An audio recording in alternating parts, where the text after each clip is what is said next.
L'autre façon de façon voir. de voir. L'autre façon de voir. L'autre façon de voir. L'autre façon de faire. L'autre L'autre façon de faire. faire. L'autre façon de faire. Ouais, Tcholgouille. Ce soir, chère Boquette. Le troisième Q-défi qu'on vous propose, qui n'est pas des moindres, c'est Pink Your Job. Ciao bella, oggi.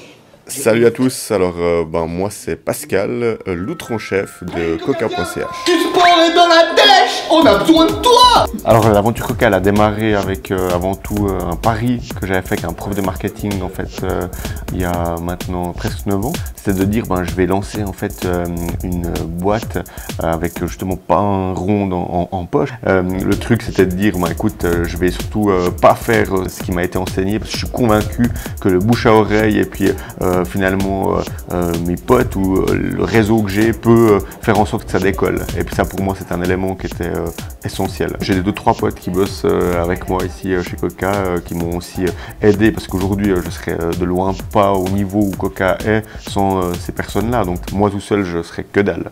Je trouve peu de gens qui n'ont pas comme dénominateur commun le fun. D'ailleurs quand on lance des défis à notre communauté, tu vois que d'un coup il y a un directeur d'une grande multinationale qui participe, tu as un gars qui bosse à la commune de Lausanne qui participe. Il y a vraiment, c'est ouvert à tout le monde, on n'a pas segmenté et tout le monde doit pouvoir se marrer. C'est clair que quand tu vas faire une Porsche qui n'est pas encore sortie sur le marché à 50%, c'est un sacré défi.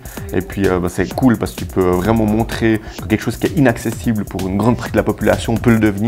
Parce que nous on a réussi à peut-être casser certains circuits. Alors c'est clair que là on parlait des Porsche, c'est vraiment des éléments qui font qu'on veut que ça fasse le buzz autour de Coca pour montrer en fait finalement de quoi on est capable aussi. On a aidé une fille qui était atteinte d'une maladie qui s'appelait Zoé et pour laquelle on a réussi à lever avec notre communauté 100 000 francs en 12 heures. Donc c'était quelque chose qui nous a beaucoup touché et puis pour nous émotionnellement c'était aussi assez fort et puis de montrer aussi que notre communauté elle est vraiment présente là quand il faut, pas que pour acheter des produits mais aussi pour des causes. Nous c'est vraiment la partie fun, le sérieux et puis l'échange entre les collaborateurs et la conséquence de tout ça fait qu'on arrive à être rentable et puis à payer chaque mois 40 et quelques salaires. Donc pour nous c'est une philosophie qui est un peu différente, qu'on peut ressentir aussi quand on vient dans nos bureaux, en discutant avec les gens, en déconnant et puis les gens mettent aussi un petit peu plus de cœur à l'ouvrage, sachant qu'il y a une dynamique qui est différente.